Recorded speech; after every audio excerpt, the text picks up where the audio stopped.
What if everything you've been taught about love is backwards? Picture this. You're watching your most confident friend, the one who never seems to try, effortlessly captivate everyone around. They're not the loudest in the room, they're not chasing attention, but somehow people are drawn to them, intrigued, pulled in, almost magnetically. Meanwhile, you're stuck analyzing every text, second-guessing your silence, doing all the reaching out, and getting half-hearted responses in return. Feels unfair, doesn't it? Here's the truth that hits hard. Most of us have been conditioned to believe that love and connection come from effort, that the more available we are, the more we show we care, the more someone will value us. But that mindset, it doesn't build attraction, it drains your energy and gives your power away. What if I told you that real desire, real respect, and real connection begin the moment you stop chasing and start embodying something ancient, something powerful, Stoic stillness? The Stoics taught that inner strength, not outward effort, is what creates lasting influence. And when it comes to relationships, that couldn't be more true. You don't need to beg to be chosen. You just need to become the kind of presence that doesn't ask for attention. It commands it. That's what we're diving into today. How to flip the script and let people start chasing you, all by changing how you show up. Not for them, but for you. If this already feels like the kind of shift you've been needing, if you're into conversations that blend ancient wisdom with real-world impact, there's one simple free favor I'll ask in return. Hit that subscribe button. It's the easiest way to let me know we're on the same path, building something solid, grounded, and powerful from the inside out. Let's get into it. Stop going first all the time. Let's be honest. Most of us have been taught that love is about effort, about showing up first, texting first, keeping the spark alive by doing more. It sounds noble, thoughtful even, but in truth, it's exhausting. Because what no one tells you is this: when you're always the one reaching out, you're sending a silent message. I need this more than you do, and that changes everything. The energy shifts, the dynamic tilts. Suddenly, you're not someone they feel lucky to talk to. You're just someone who's always available. And deep down, we don't chase what we already have. We chase what feels just out of reach. Now, this doesn't mean you need to start playing games or acting distant for the sake of manipulation. That's not Stoicism.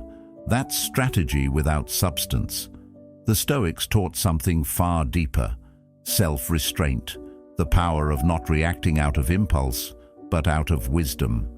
Epictetus once said, "No person is free who is not master of themselves." So before you send that text just to feel noticed, pause. Ask yourself, am I doing this to connect or to feel temporarily less anxious? See, attraction isn't built through constant communication. It's built through emotional contrast. When someone doesn't hear from you for a little while, their mind starts to wander. They wonder what you're doing, who you're with, how you're feeling. That space, that gentle absence, it plants a seed. It creates a vacuum that attention naturally rushes to fill, not because you're playing hard to get, but because you've stepped out of the spotlight and let curiosity walk in.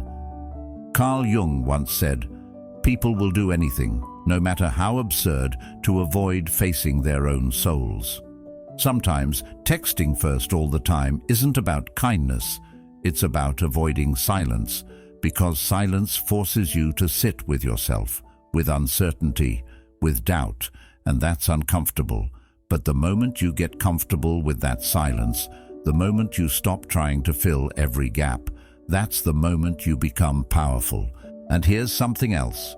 When you always initiate, you don't give the other person a chance to invest. You're taking away their opportunity to choose you. You're rushing the story instead of letting it unfold.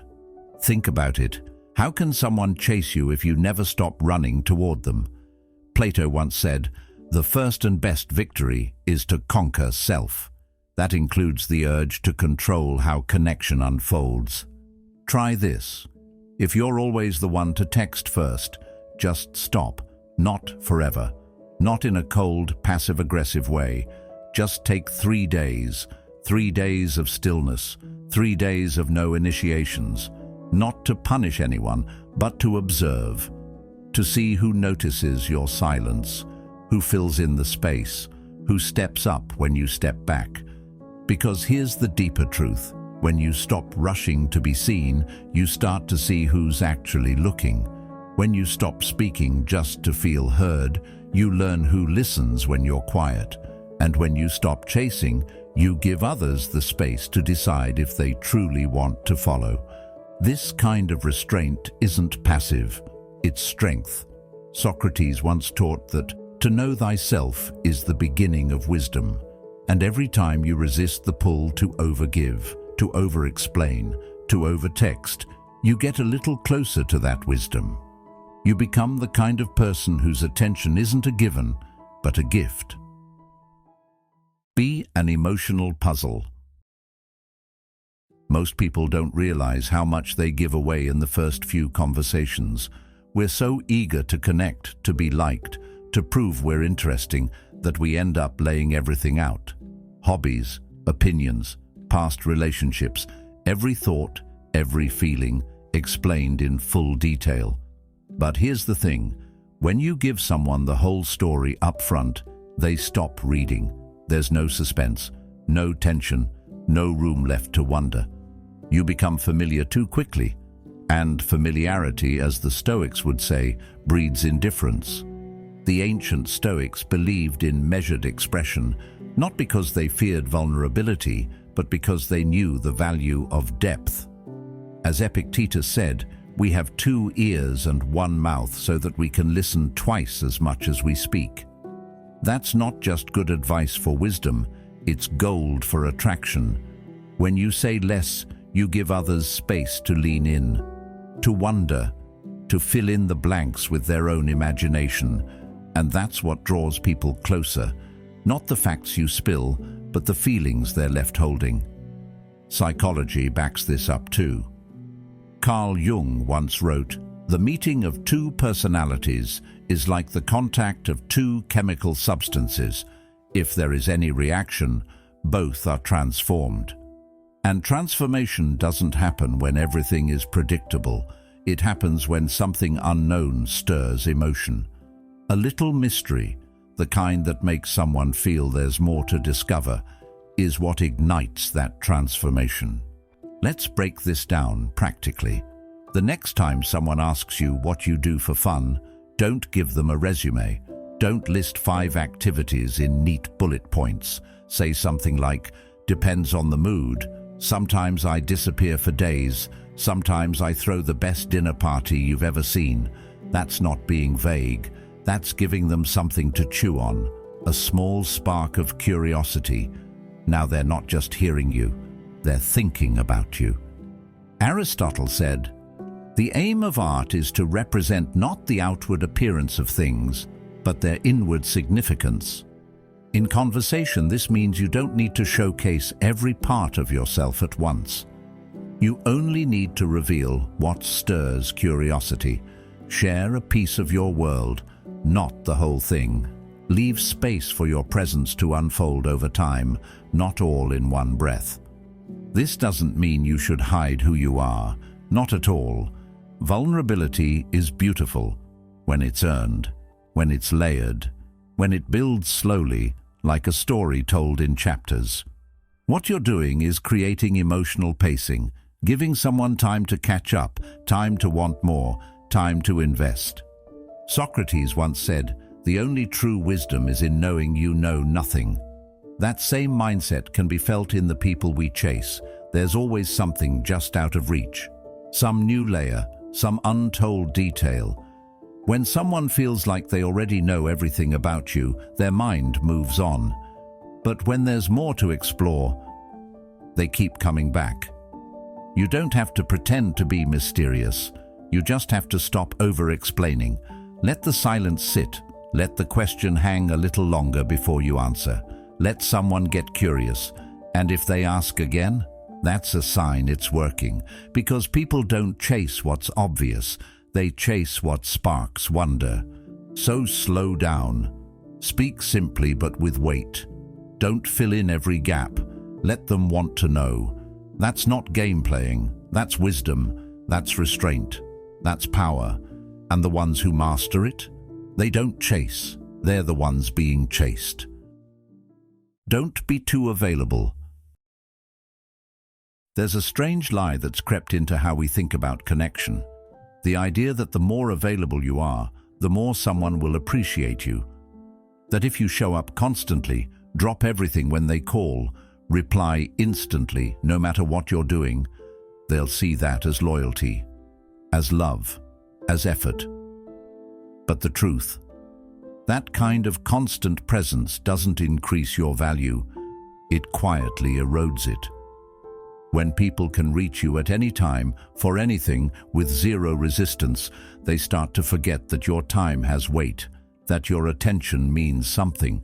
It's the law of supply and demand. If something is always there, it starts to feel ordinary, familiar, and as every Stoic knew, familiarity dulls appreciation. Marcus Aurelius once wrote, "We love ourselves more than other people, but care more about their opinions than our own." Think about that. If you always prioritize someone else's moment over your own, you're not being generous, you're abandoning yourself. And here's where it gets deeper. Western psychology backs this up too. Carl Jung said, "The privilege of a lifetime is to become who you truly are." But how can you do that? How can you even hear your own thoughts if you're always on standby, waiting to respond, available to anyone at any time? That's not self-awareness. That's overexposure. Don't confuse being kind with being on call. Boundaries aren't walls, they're standards. When you stop immediately reacting to every message or request, you're not being rude. You're showing that your energy is sacred, that your focus is earned, not assumed. And people feel that difference. They may not say it, but they respect it, because deep down, we all value what feels rare. Aristotle believed in living life with virtue and balance. He said, "Knowing yourself is the beginning of all wisdom." That kind of self-knowledge means knowing how you want to spend your time, and with whom.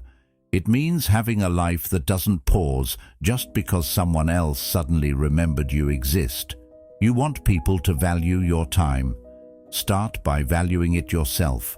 Let's get practical. This week, try saying no once. Not to be difficult, but to protect your peace. Let a message sit for an hour instead of replying in 60 seconds. If someone wants to talk and you're mid-focus, finish what you're doing first. It doesn't make you cold, it makes you clear. Your presence is not a product on a shelf. It's not always in stock. And the moment people realize that, they start to treat it with care. Plato once taught that the good life is one of order, purpose, and harmony, not chaos, not urgency, not being yanked in 10 directions by everyone else's needs. When you move from that grounded place, when you carry yourself like someone with a purpose, people feel it. And that feeling, that's what pulls them in, not your availability, your alignment. So set the tone, slow the pace, show up when you decide to, not when you're summoned, because availability doesn't equal value, but self-respect, that always does. Give them room to miss you. It's a strange feeling, isn't it? When you really care about someone, every part of you wants to be close. You want to stay in touch, stay connected, stay relevant in their mind. So you send the texts, you check their stories, you respond before they even finish typing. You show up again and again, not because you're needy, but because you're afraid of being forgotten. But here's the paradox. The more you try to stay close, the more the connection starts to fade. Why? Because too much presence doesn't build connection, it smothers it. When there's no space, there's no contrast, And without contrast, there's no curiosity, no spark. Even the warmest fire goes out when there's no oxygen, and that's exactly what constant contact does. It takes all the air out of the room. The Stoics understood this on a soul-deep level. They practiced emotional detachment, not to be cold, but to stay in control. Epictetus once said, "He who is not satisfied with a little is satisfied with nothing." That means if you can't be okay with a little distance, a little silence, then no amount of closeness will ever truly comfort you. True connection isn't about always being there. It's about being felt, even when you're not. Carl Jung spoke about the necessity of separation in growth. He said, "Loneliness does not come from having no people around you, but from being unable to communicate the things that seem important." And often, the most important thing you can communicate isn't through words, it's through your absence. When you step back, you give others the chance to feel what you mean to them. Not by telling them, but by creating the space for them to realize it themselves. Plato once taught that everything meaningful must pass through stages: formation, contrast, transformation. It's the same with people. Constant updates, constant checking in, doesn't give anything time to form. It cuts off the natural rhythm. If someone never gets the chance to wonder where you are, what you're thinking, or why you're suddenly quiet, they never get the chance to miss you. And this isn't about playing games. It's about restoring balance. When one person is always showing up while the other drifts in and out, it creates an emotional imbalance. And imbalance doesn't feel romantic. It feels heavy. The goal isn't to punish anyone with silence. It's to let desire breathe again, to let longing come up for air. Socrates believed that awareness of self is the beginning of all wisdom. And part of self-awareness is noticing when you're reaching out because you're anxious, not because you're grounded.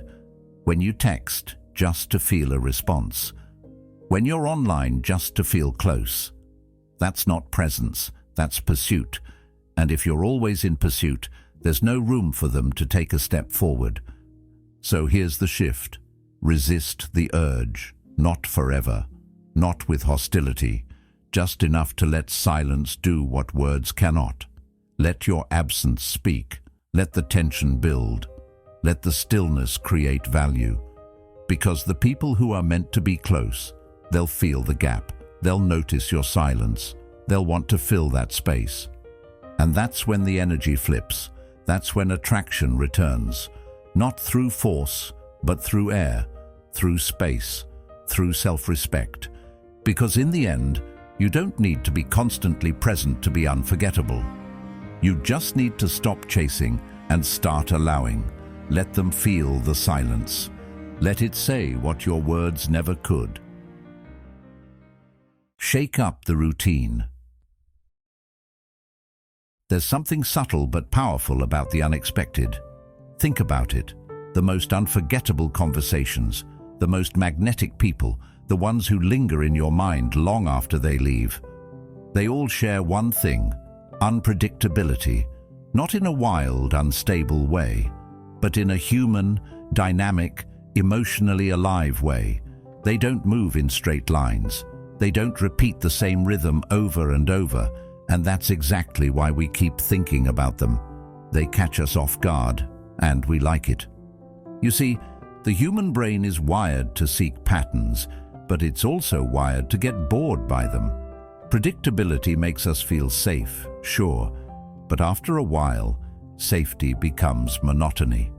If someone always texts at the same time, always uses the same tone, always reacts the same way, you stop wondering what they'll do next.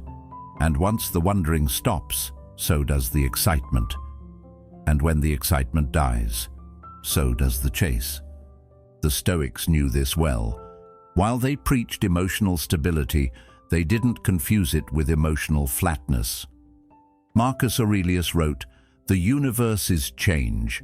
Our life is what our thoughts make it." Change, that's the key word. To live well, To connect deeply, to keep things alive, we need a little movement, a little flux, a little of the unknown, not chaos but color. And when you bring that into your relationships, into how you communicate and show up, something shifts. Carl Jung once said, "The most terrifying thing is to accept oneself completely." But here's the twist. When you fully accept yourself, you no longer feel the need to be predictable just to make others comfortable. You allow yourself to show all your sides, your serious side, your funny side, your quiet moments, your bold opinions. You stop shrinking into patterns and you start expanding into your full human range. And let's talk about energy for a second. Energy is contagious. When you're fully alive, when you bring variation into your presence, people feel it. They don't always know why they're drawn to you, but they are, because you bring something that wakes them up. And most people, they're walking around half asleep, stuck in routines and shallow interactions. When you interrupt that with just a little surprise, it lights a spark. Aristotle said, "Pleasure in the job puts perfection in the work." That applies to relationships too. When you bring joy, playfulness, and a touch of the unexpected to how you interact, everything feels fresher. Even the smallest moments, a message with a different tone, a playful reply when they expected something serious, a pause when they expected a reaction, these tiny shifts create intrigue. So, what can you do right now? Break your rhythm. If you always reply instantly, wait an hour. If you always say good night, try switching it up with something funny or offbeat. Be poetic one day, blunt the next. Let them experience the full range of you, not the edited, predictable version. Because real attraction isn't about being perfect, it's about being real and unpredictable. Plato believed that love is born from a desire to find something beyond ourselves, something new, something meaningful. If you always act in ways that others can easily map out, you take away the joy of discovery. And discovery is where real emotion lives. So here's the challenge. Do one thing this week that surprises someone. Doesn't have to be dramatic. Maybe you call when you usually text. Maybe you bring up a topic you've never shared. Maybe you change your tone, just a little. Let them feel the spark of unpredictability, not because you're trying to impress, but because you're not afraid to be alive.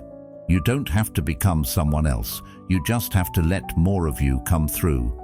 Stoicism isn't about being stiff or robotic. It's about moving with intention, and that includes knowing when to shift the rhythm.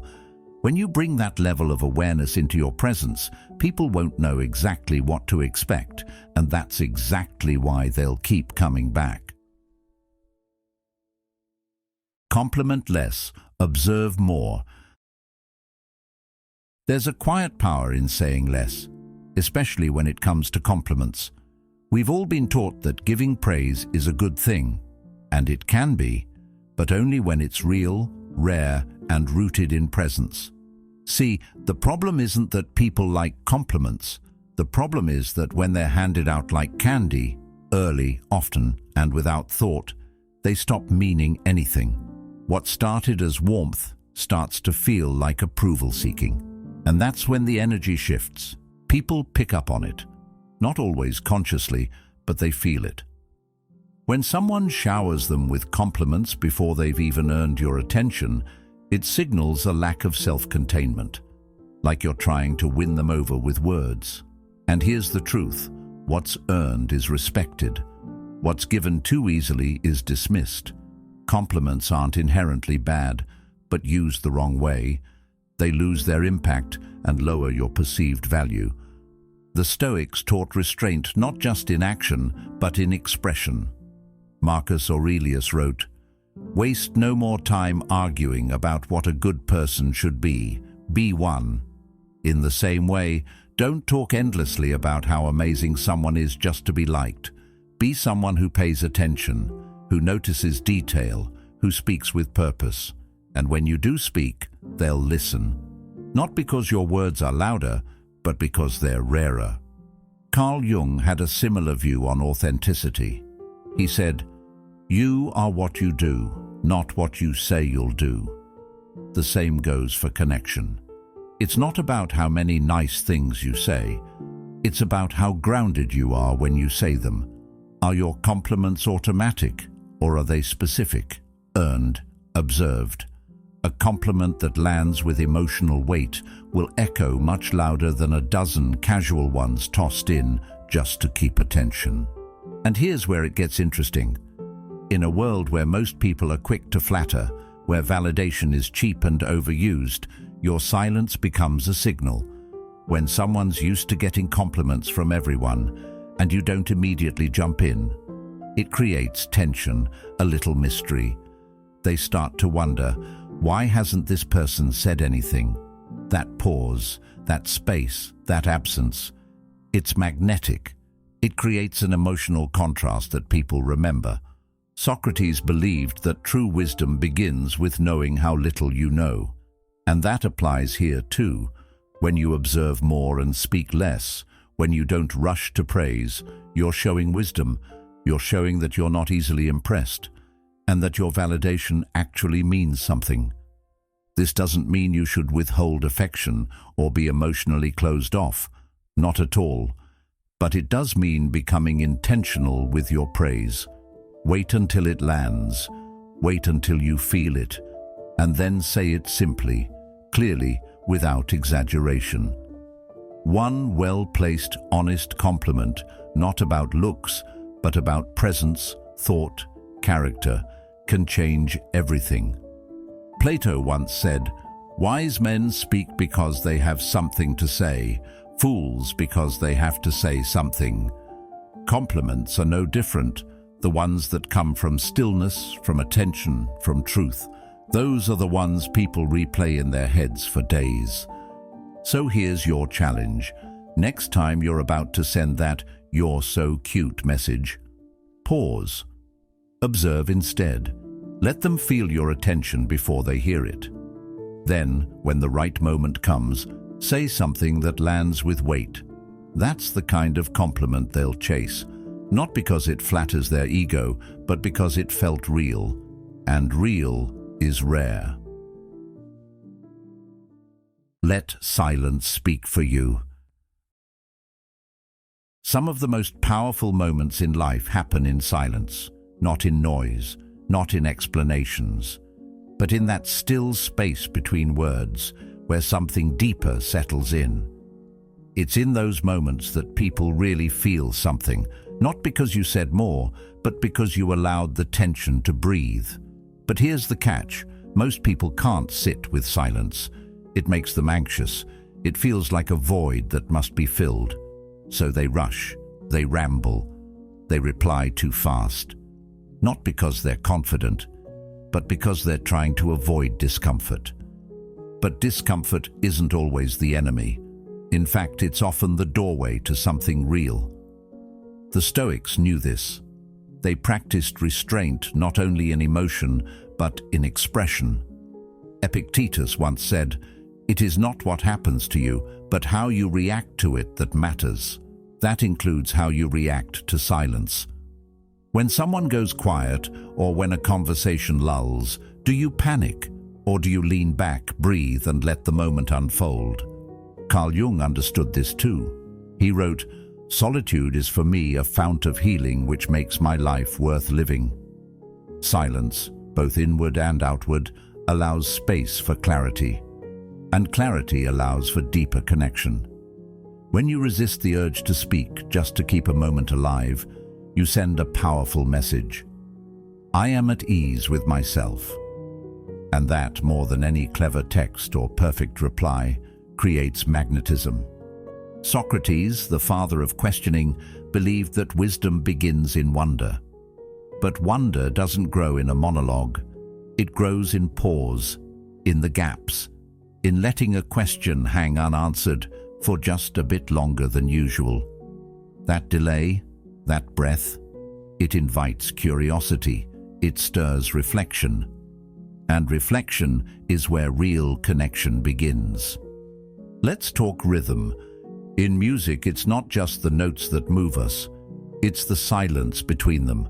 That's what gives the melody shape. Conversation is no different. If you're always speaking, always explaining, always jumping to respond, there's no space for the other person to feel your words. But when you pause, even for a beat, something shifts. They lean in, they wonder, and that leaning in, that's attraction being born. Aristotle once said, "The more you know, the more you realize you don't know." Sometimes the most powerful thing you can do is hold back, say less. Trust that your presence, your silence, your calm, they speak volumes. You don't have to explain everything. You don't need to follow every message with a follow-up. Let the conversation breathe. Let your energy sit quietly in the room. If someone's curious about you, they'll come forward. If they're not, no amount of filler will change that. Here's the truth. Silence isn't emptiness. It's invitation. It's mystery. It's the space where emotional gravity is created. And in a world that's always rushing to respond, the person who can pause, who can wait, instantly stands out. That stillness becomes a signal, a magnetic pulse that draws people in, not because you're trying, but because you're centered. So next time you're in a conversation, resist the reflex. Let there be silence. Let a message sit before you reply. Let a question linger before you answer. Let your presence speak without noise. Because when you master the pause, you don't just speak, you resonate. Talk like you have options. There's something unspoken that people pick up on instantly. Energy. Not the surface level kind, but the deeper, quieter energy that says, "I know my worth." And the most magnetic kind of energy. It's the one that doesn't chase, doesn't beg, doesn't perform. It simply chooses. With calm, with confidence, with clarity. Not from a place of arrogance, but from self-respect. You don't have to walk around announcing that you have options. The people who really do, they don't talk about it. They don't flash it. They just move differently. Their words have weight because they're not trying to convince. Their presence holds value because they're not desperate to be seen. And that alone, that quiet confidence, it makes people want to be chosen by them. This is what the Stoics meant when they spoke of self-sufficiency. Seneca said, "He who is content is rich." If you already feel whole, then no one can control you with attention or approval. You're not out here begging for love. You're deciding who deserves access to your peace. That's power. Real, lasting power. And people feel that. Even if they don't consciously realize it, they sense when someone isn't trying to prove anything. Carl Jung once observed, "The most terrifying thing is to accept oneself completely." And it's true, because once you fully accept yourself, you stop needing someone else's validation to feel secure. You stop shrinking. You stop editing your words, your personality, your needs, just to get someone to like you. You don't need them to choose you, because you've already chosen yourself. Now think about this practically. Ever notice how differently you talk to someone when you're not emotionally attached to the outcome? When you're not waiting on their approval? You're more relaxed, more playful. You don't overthink every word. That version of you, the one that's grounded and natural, that's the version people chase. Because it feels real. It feels alive. But when you act like this one person is your only shot, like this is your only chance at connection, love, or attention, it starts to show. You try too hard. You over-compliment. You filter your opinions. You laugh at things that aren't funny. And slowly, without even realizing it, you move out of alignment with yourself. And the person on the other end, they can sense it, not through words, but through tension, through energy. the vibe shifts, and not in your favor.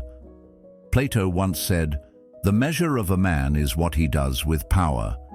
And emotional power, the power to walk away, to choose, to stand still, is one of the most valuable things you can cultivate. When you talk like someone with options, not because you're bluffing, but because you genuinely feel that freedom, it changes your tone, it changes your posture, it changes the way people listen when you speak. Here's a simple self-check.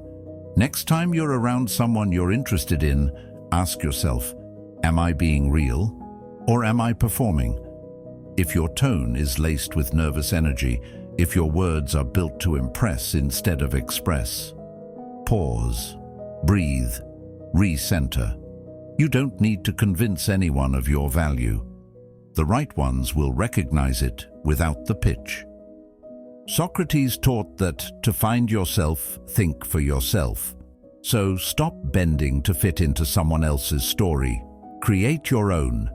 Make decisions that come from your values, not your fear of being alone. Because when you do that, when your presence comes from peace, not pressure, people feel safer around you.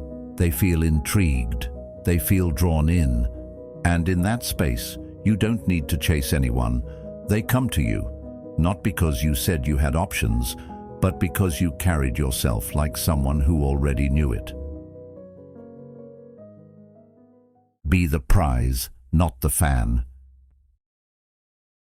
There's a moment, quiet, often unnoticed, when you shift from confidence to chasing. It's subtle. It doesn't come with a loud alarm. It shows up in little things, saying yes when you mean no, laughing at a joke that didn't land, waiting hours for a text that never came, or giving more than you're receiving and calling it loyalty. And if you're not careful, it becomes a pattern. You start showing up like the audience in someone else's life, clapping for their presence, instead of standing like the main character in your own. Let's be clear. You are not the side note in someone else's story. You're not here to beg for crumbs of attention or prove your worth to people who don't recognize it. And yet, so many of us do exactly that. We pedestal others. We treat their affection like a trophy. We tie our self-esteem to their reactions. And slowly, without meaning to, we become performers in our own lives, hoping to be liked rather than simply being ourselves. This is exactly what the Stoics warned us about. Marcus Aurelius said, "The tranquility that comes when you stop caring what they say, or think, or do, only what you do." That's real confidence. It's quiet. It doesn't need applause. It doesn't place others above. It simply moves through the world with a strong spine and a calm heart. Aristotle spoke of virtue as the balance between extremes, not too much, not too little. In relationships, that balance is everything. Give, yes. Be kind, absolutely. But if you're constantly the one giving while the other simply receives, that's not balance. That's imbalance disguised as love. And people don't respect what's handed to them too easily. They respect what feels earned, not because it's manipulative, but because effort creates meaning. So here's the shift. You are the prize, not because you're perfect, not because you have more followers or better looks or clever words, but because you know your value and you're not afraid to walk alone if it's not matched. That energy, the calm assurance that you don't need to be chosen to feel whole, it's magnetic. People chase that. They lean toward that. Because deep down, everyone is looking for someone who doesn't need them but still chooses them. And that kind of choice, that's rare. Socrates once said, "Know thyself." And part of knowing yourself is asking hard questions, like, am I overgiving because I want to, or because I'm afraid to lose them? Am I showing up grounded, or am I hoping they'll give me a reason to feel worthy today? These questions aren't easy, but they're necessary. They cut through illusion and bring you back to your center. Here's a practical step. Every time you feel that impulse to overextend, over-explain, over-text, pause. Just pause. Ask yourself, am I acting like the prize right now? If the answer is no, that's your signal. Reset. Reclaim your energy. Step back into your worth. Not with arrogance, but with quiet authority. Because the truth is, when you start showing up like someone who values their peace, their time, their presence, people notice. You don't have to say a word. That energy speaks for itself. And the ones who are meant to walk with you, they'll recognize it. They'll match it. So stop clapping for people who wouldn't clap for you. You are not the audience. You're the whole show. And it's time to start acting like it. Leave first, with peace. There's a moment, a shift in tone, a delayed reply, a changed rhythm, and you feel it in your gut before your mind has words for it. Something's off. The warmth starts to cool. The presence you once felt starts to fade, and instinct kicks in, that familiar urge to reach, to fix, to prove that you're worth staying for. You want to explain, to clarify, to fight the current and hold tighter. But what if, instead of clinging, you chose to let go first? Not out of spite, not to play games, but from a place of deep self-awareness, from stillness, from the kind of clarity that only comes when you realize that your worth isn't something that needs defending or explaining. It's simply something you own, quietly, fully, without compromise. The Stoics were masters of this kind of emotional control. Epictetus once said, "Freedom is the only worthy goal in life. It is won by disregarding things that lie beyond our control." You can't control how someone feels. You can't force connection. But what you can control is your response, your energy, and walking away with your peace intact. That's the highest form of self-respect. Carl Jung spoke to the same idea when he said, "I am not what happened to me, I am what I choose to become." You are not the unanswered messages. You are not the silence on the other end. You are not the version of yourself that keeps shrinking to stay liked.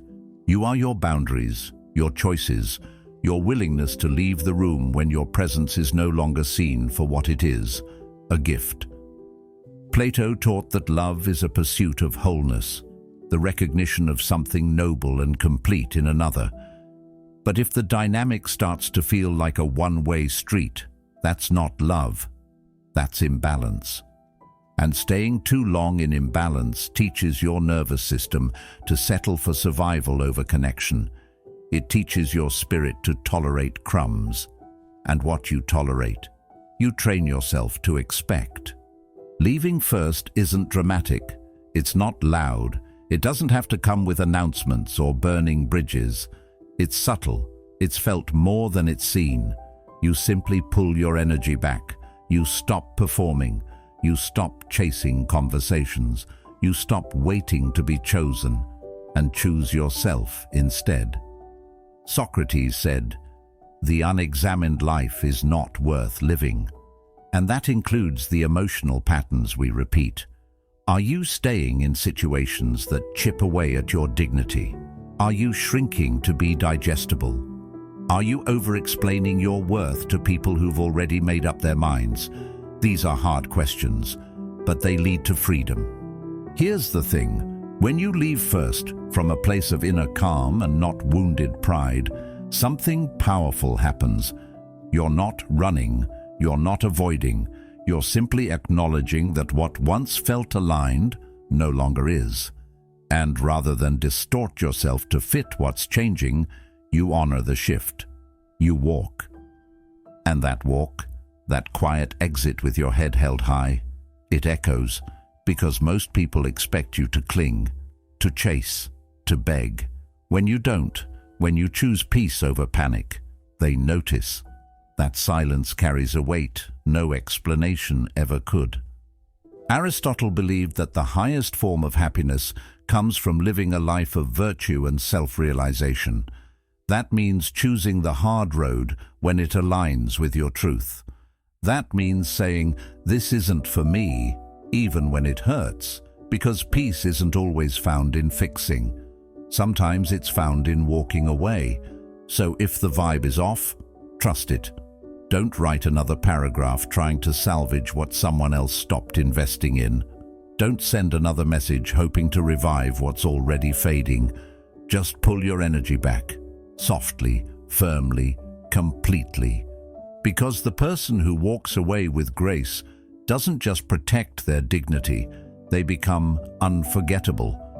And sometimes that silence, that stillness, it says everything that words never could. Choose yourself first, always. Let's be real. There's something unmistakable about someone who doesn't need the room to like them in order to feel whole. They're not performing, they're not trying, they're simply anchored in who they are. And somehow, without saying a word, people lean in. That's the kind of energy you can't fake, the kind that comes from doing the work on the inside. It's calm, centered, and confident. Not in a loud, look at me way, but in a way that says, I'm already complete, with or without your approval. This energy doesn't beg, it doesn't chase, and it definitely doesn't shrink to fit someone else's comfort. It stands tall, it makes eye contact, it speaks only when it has something real to say.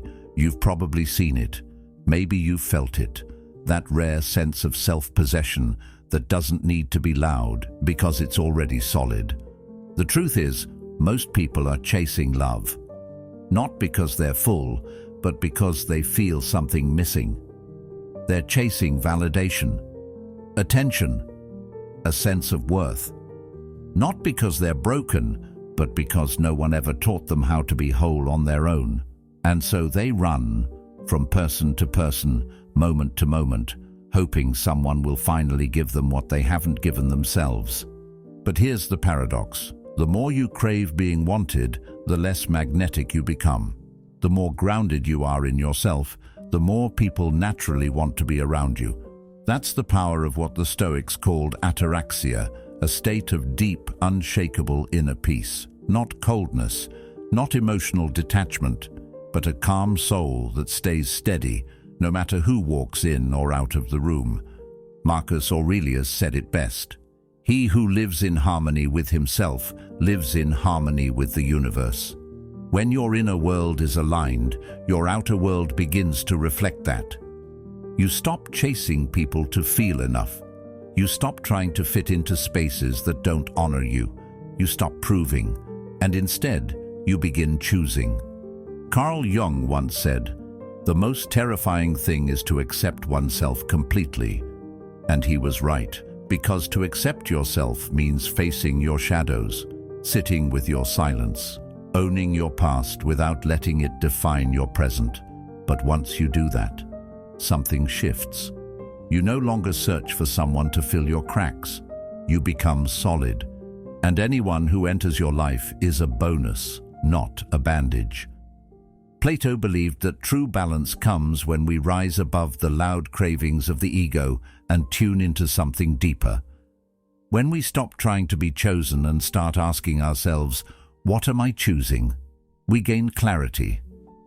And that clarity, it changes the way you walk, the way you speak, and the way you allow others to access you. Imagine your life as a home. If it's empty and echoing, anyone can walk in and feel important. But if it's already full, with joy, peace, purpose, and solitude, then whoever walks in must bring value. They don't come to fix you, they come to add to you. And that's how healthy love works. It's not two halves trying to make a whole. It's two whole people building something bigger together. Socrates once said, "The greatest way to live with honor is to be what we pretend to be." And in this world of curated personas and social approval, the ones who are truly grounded, truly whole, are the ones who quietly rise above the noise. They don't announce their value, they embody it. And that embodiment speaks louder than anything else. So here's the quiet truth. No one teaches you. When you become the person who doesn't need anyone to feel worthy, people feel that. You become rare.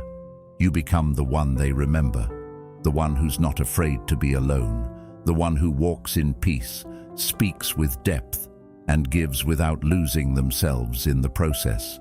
So build your life like it's already enough. Fill your days with things that feed your soul. Become someone who adds value to themselves first.